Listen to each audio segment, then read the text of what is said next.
So let us go through the mods that I've done on the Harley Benton. I was honestly ready to give up on this guitar.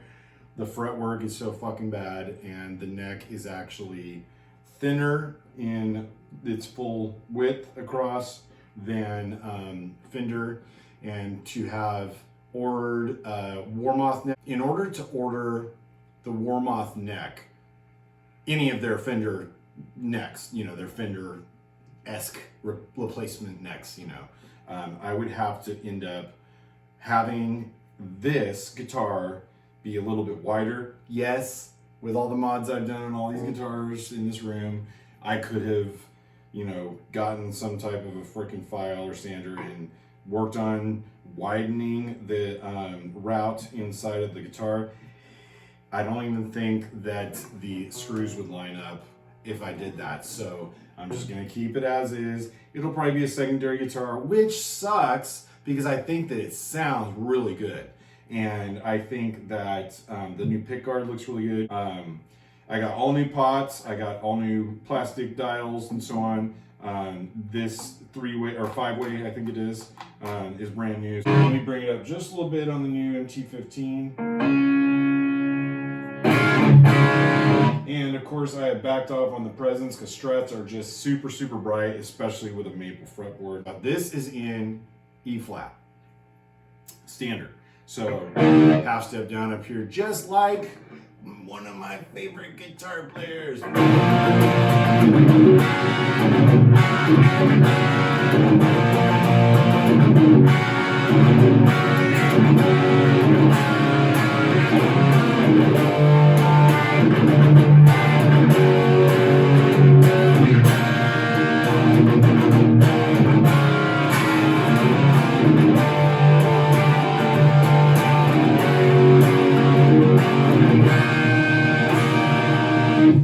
So let's throw on a Fulltone OCD pedal.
So we are looking at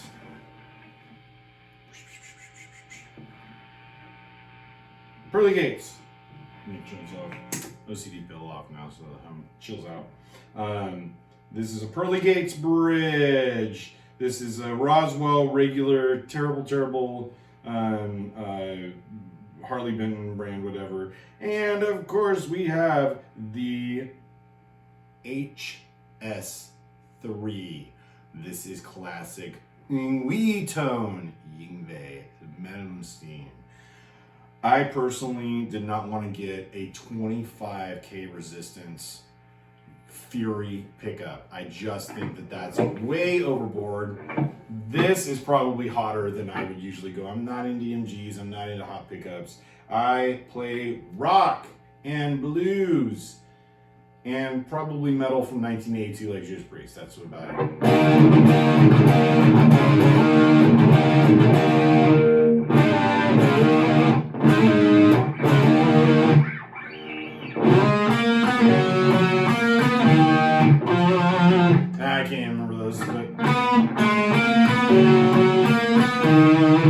Anyways, I can't even think of that stuff.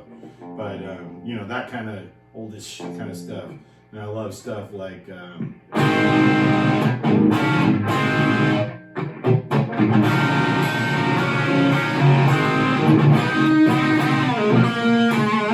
love all that kind of stuff, man.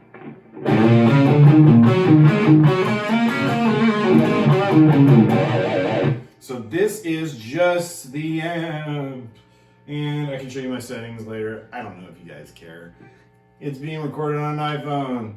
There are no expensive Ola England microphones hooked up to this, no IRs in my computer. I don't want to fucking engineer anything. I'm fucking sick of engineering shit. I engineered a fucking album a year or two back for a band that didn't even end up happening. This guy and I wrote all this fucking shit and it's just gonna go to waste now. That is a fucking shame. It's like, I learned one thing about being a musician over the last few years. Don't fucking engineer, don't manage, and don't be the guy who tries to call the shots because you've been in, you know, bands that are established. I probably won't even tell people that I've ever played with anybody established at this point because I'm back to being a regular person working a day job, and I don't want to fucking hear the, well, you sing out famous people, you think you're so cool. No, I'm a fucking regular person making a regular fucking wage like the rest of us, man. And I want to be part of something that's fucking fun. I'm not going to do shit until I get a bunch of other people that actually put the fucking work in and stay in bands. And I can't tell you guys how many times that's come about, but fucking stupid. It's just, it's a waste of time. So let's go through this. I really dig this thing. I think it's just great for everything.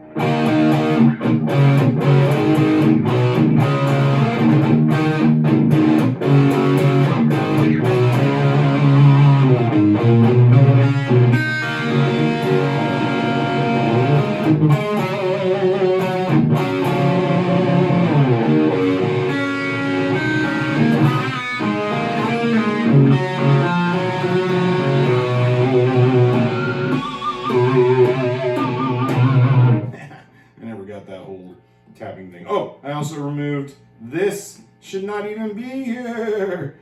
I don't know why Strats want to put this here. Do we all play up here? No, we play fucking down here, most of us. Because for a lot of these fucking...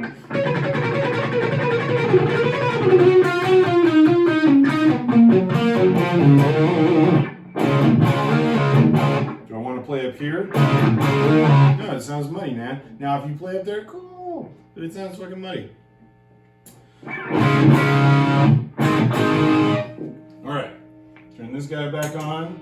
So we're in super fucking overdriven, fucking super strat shit.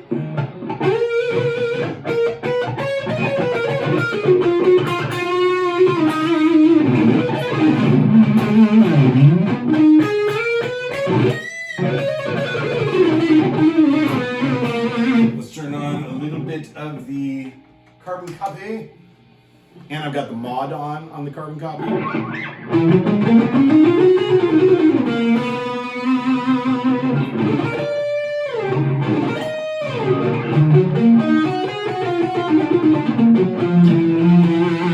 The HS3 Dimarzio, very popular in the freaking mid-80s, I think it was.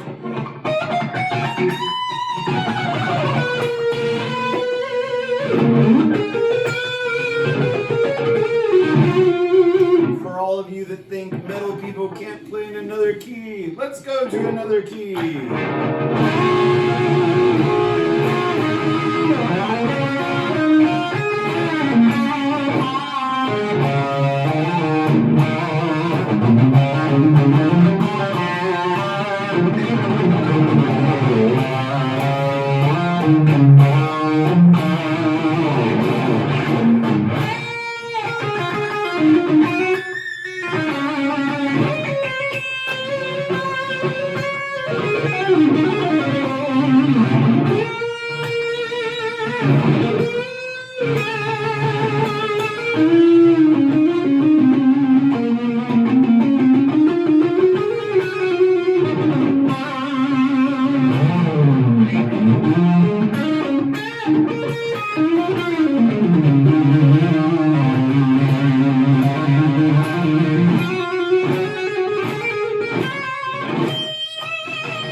Anyways, I don't even play all the songs. I probably get fucking all these artists yelling at me saying, you shouldn't be playing my riffs on YouTube.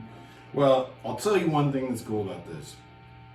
This is not dropped down. It is just E flat.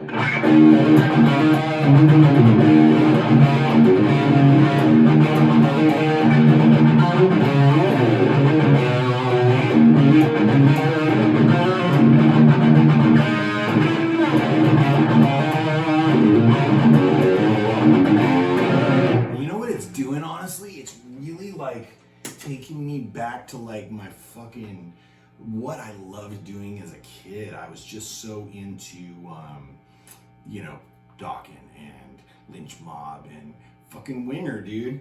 I love Winger. However you play, I don't know how to fucking play that riff correctly, to be honest. But you know, Rat and all this shit, it's like it's making me go back and like relearn this stuff. And like truthfully, in my opinion, like when you want to talk about badass players, it came from the 70s with the bluesy guys like Billy Gibbons and Kossoff from fucking Free. That shit was like badass. And then the next level of badass, of course, was you know, before that, I mean, would be Hendrix. I loved Hendrix, you know, loved Eric Clapton. Eric Clapton was probably the reason I started playing. Angus Young, super overlooked because of how big the band is and how good the songs are and so on. But when it comes down to it, man, it's like, you know, that shit was just the best to me. And then, you know, I think the real true fucking badasses were Dimarzio and Lynch and Reb Beach and all these guys. I mean, you know, because where I was in age, I'm 45 now, so where I was in age, I, you know, spent all this time like,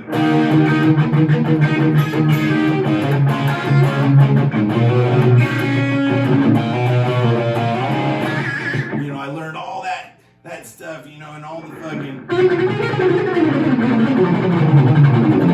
all the fucking shreddy stuff, man, and then I couldn't even use it because it got to where it was like Sepultura and Slayer. You know, bands only wanted you if you played Sepultura or Slayer, and I thought they were cool then. I really don't agree with all their leftist fucking views when I got older, you know. You know, I actually really just kind of want to go back and do some Lynch Mob kind of stuff.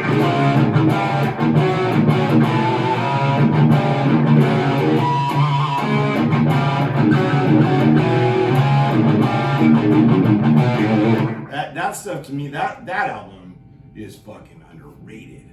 Homeboy, homegirl, whatever you guys are, because I know there's some badass girls that play on here.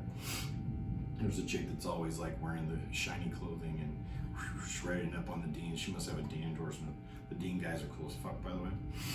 So yeah, this is the Harley Benton. Don't take the Harley Benton challenge unless you get one of these, the Fusion. We're gonna do that on a different day. But don't get a Harley Benton. Save your money. You're gonna pay just as much as, this was $120. I paid 100 something in shipping from Germany. You'll never be able to get it back. It was $800 to try to send back when I was pissed off about the frets. Frets on both of them were terrible. And they're only barely passing now, truthfully. The Epiphone, I don't know if you guys can see that from the angle, but the Epiphone that I bought, that I modded into basically looking like a fucking actual Gibson now, came with a great fretboard. This since 2020, 2018, 2019, somewhere in there, Gibson's just been on fire. On effing fire. They're just the coolest things since sliced bread now. And I would say definitely, if you're interested, if you don't have the money to get these 20 whatever $100 Gibson they are now, get an Epiphone, because now you can get an Epiphone and it doesn't suck. When I was a kid, even when I was in my 20s and 30s, Epiphones were terrible. Like, you wouldn't touch it. I wouldn't touch a Squire. But regardless, I would definitely not take the Harley Benton challenge. I would save up some money and get one of the Nick Johnston Schecters. I think those are kick-ass. If you go to Sweetwater, you can choose which weight they are, which is really helpful, because you would think that Strats are always light like this. This one is. This is a basswood body, and it sounds great for a basswood body. But truthfully, I think that the Schecters are a little heavy, you know? Even though they're pretty cool guitars, they're really heavy. So I would say go to Sweetwater or the Nick Johnston. The frets on the new Schecters coming out are some of the best fretwork for being an overseas guitar. Or you just order the two pieces, you know, the body and they'll route it out for you and everything. So you just have to buy your pickups, take it to a luthier, have them bolted on, and have it, you know, you can probably bolt the back on yourself if you want, but I would do the back, but I don't mess with wiring. I basically will take a pickguard, take it all the way off, and put on the pots, put on the control, you know, drill it all in to where I can take to where they can just pull this back piece open. Or wait, hold on. I don't know how they do those Strats. They must actually have to keep it off. But they do all the wiring of the pots. I don't do wiring at all. I don't mess with electronics at all. But this came out pretty cool. It's a pretty cool experiment. I would get a Nick Johnston if I could, because this was $122. Then it would be $100 for shipping. This was $100. This was $69. And then the pots and the screws and everything were probably another 30 or 40 bucks. And you really do need better tuners, and you're going to need a better bridge. So really, once you do all that, you're up to like $500-600. Well, why didn't you just go buy an $800 Nick Johnston? They're really, really kick-ass. So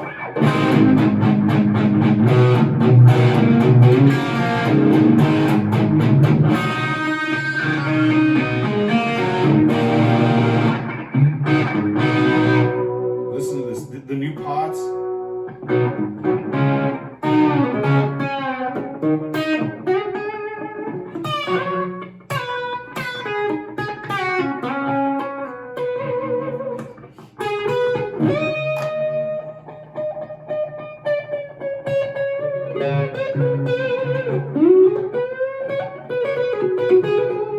Go to that Stevie Ray kind of place, give it just that little bit of over the... And the middle position is great, Stevie Ray.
loud as a mother scratcher. This is a loud